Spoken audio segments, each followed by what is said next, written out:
গান আছে যে তুমি ছুঁয়ে দিলে হায় আমার কি যে হয়ে যায়। তো ওই রকম একটা অবস্থা। দেখেন চাচা কদমে হাত বুলিয়ে দিচ্ছে। আসলে হাত বুলিয়ে দিচ্ছেন কেন চাচা? দানা আসবি না, দানা আসবি না, দানা আসবে না? না কেন মানে দানা আসবে না কেন বলেন তো? ওই যে মাছির কারণে, মাছি আইলে তো লাগলো না। তার মানে মাছি নাই সেজন্য না? মাছি নাই ওই জন্য, না ছিল হবেই না, দানা আসবি না। না ছিল হবে না? না এটা কি প্রত্যেকটা ফুল ছুতে হচ্ছে? প্রত্যেকটাই। কৃষকের কালো সোনা বলা হয় এই ক্ষেতটি, প্রচুর দাম। আর আমাদের এটা তাহিরপুর অঞ্চল। এই তাহিরপুরের আপনারা জানেন যে পেঁয়াজের বীজের প্রচুর সুনাম, দেশে প্রচুর সুনাম। এই বীজের চাহিদা পাবনা ফরিদপুর ছাড়িয়ে আমাদের উত্তরবঙ্গ ছাড়িয়ে দক্ষিণবঙ্গ তথা সারা দেশেই তাহিরপুর বীজের, এই পেঁয়াজ বীজের অনেক কদর। কিন্তু দেখতে পাচ্ছেন যে কি সুন্দর সাদা শুভ্র ফুল। আর এই প্রত্যেকটা ফুলে এই যে চাচা হাত বুলিয়ে দিচ্ছেন। কত বছর থেকে এই কাজ করেন? তা তো এখন সোয়া লাগছে, তা 8-10 বছর হয়ে গেল। তার আগে মাছি লাগছিল, আর এখন ইয়ে করা লাগছে না। এই মাছিটা নাই কত বছর ধরে? মেলা দিন থেকে নেই, তা 10-12 বছর হয়ে গেল। এই যে ওষুধের কারণে নাকি কোড়া বিষে এই ফুলের দিয়ে।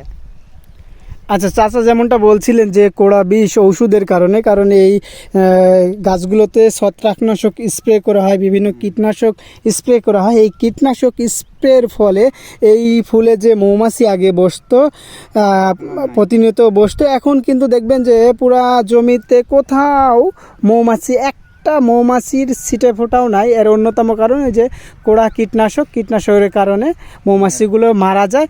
সেই ভয়ে আর এই ফুলে বসে না। তাদেরও তো বোধ শক্তি রয়েছে, তাদেরও তো জীবন রয়েছে কীটপতঙ্গের।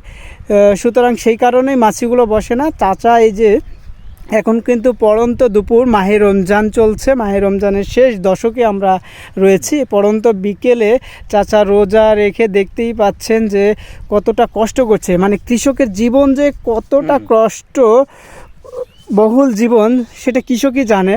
যারা অট্টালিকায় থাকে তারাও জানে না, আসলে তারা কেউ বুঝতেই পারে না যে চাচা বলছে, তারা বুঝতে পারেন। দেখেন কি এগুলো কি চাচা? যে এগুলো সব যে কদমের ফুলের এটাই তো মাছিয়ে তুলে নেয়। ও এটাই তুলে নিয়ে প্রত্যেকটা ফুলে ইয়ে করে পরাগায়ন করায়। এটা কি কোনো চুলকায় বা কোনো কিছু হয় নাকি? কিচ্ছু হয় না। আচ্ছা, যেমনটা বলছিলেন যে পরাগায়নের যে পাপড়ি রয়েছে তার যে ইয়ে বের হচ্ছে সেগুলো গায়ে ভরেছে, দেখতেই পাচ্ছেন চাচার, এগুলো চুলকায় না।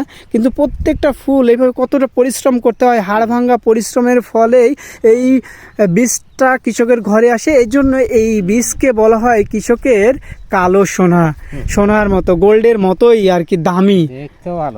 দেখতেও ভালো, দেখেন কত সাদা শুভ্র। এবং চাচা দেখছেন প্রত্যেকটা ফুলে কিন্তু হাত বলে দিচ্ছে, ওই অক্লান্ত পরিশ্রম।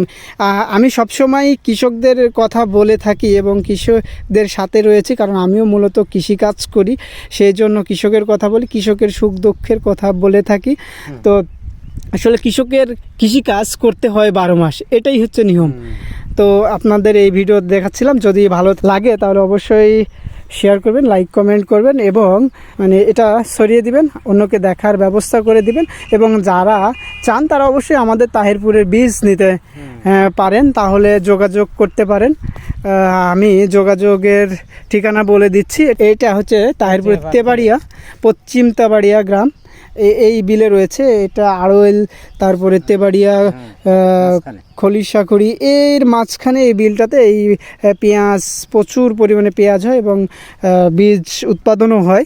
তো আপনারা চাইলে নিতে পারেন তাহিরপুরের বীজ। এটা আপনারা জানেন যে খুবই উন্নত মানের একটা বীজ। তো এই ছিল আমার ভিডিও, সবাই ভালো থাকবেন, ধন্যবাদ।